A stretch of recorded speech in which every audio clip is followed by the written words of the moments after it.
If you're advising somebody starting a business today, maybe a membership website, what would you tell them to do? What would you do differently?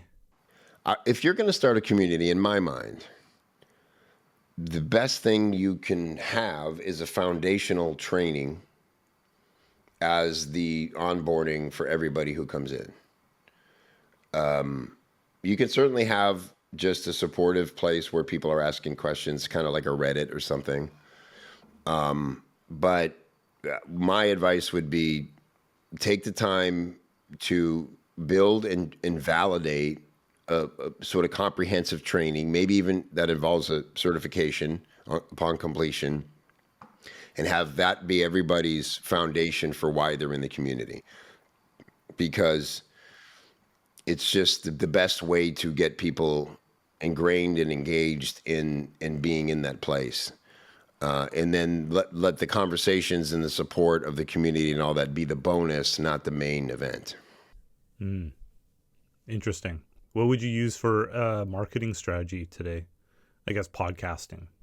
Podcasting and also, paid ads into, I would probably do either a short program, low ticket thing, under, $27 tops, and then just, have upsells from there, and maybe give away 30 days free into the community with that or something, or make it part of it. It's like, hey,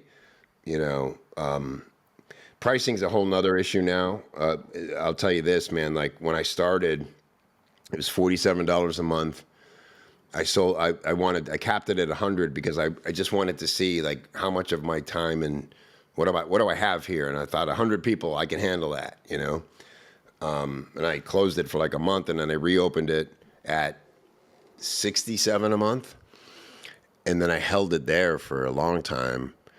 And then I got into the annual stuff. But the sweet spot was like $5.99 for a year. That was when people were like, yep, that makes sense. And it was easy to sell. Going over 1,000 a year was probably a mistake in hindsight. It's a much bigger choice. Going over 100 a month, the same thing. There's just that threshold of how people think about what they're spending. And when they need to cut stuff, anything over that 3 or 4 digit mark is like on the chopping block. And so, yeah, I would move slow with raising the price, and just let leaders emerge in your community. I think that's a big one too, because they will always, and reward those leaders. Somebody told me once when I first started this, one of the greatest pieces of advice I ever got. They said there are 3 things people are motivated by in life: freedom, either freedom towards something or away from something; money, and recognition. And in the community, recognition is by far the most valuable currency. And that has been consistently true. And so when people go above and beyond in your community, praise them, highlight them, make them part of the in crowd, and then make them ambassadors at some point. They will be happy to volunteer just to have the status. And it's in their heart to do good and help people. So let them do that and praise them for it, and give them a title. And, super valuable. Absolutely. What's next for you?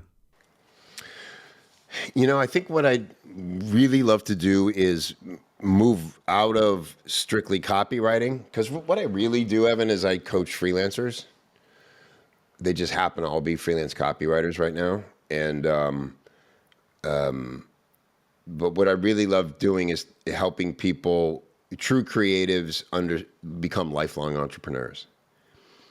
Because those things are kind of like oil and water in a lot of ways. But man, the ones who can do the work to become good business owners, and they're talented creatives, oh my goodness.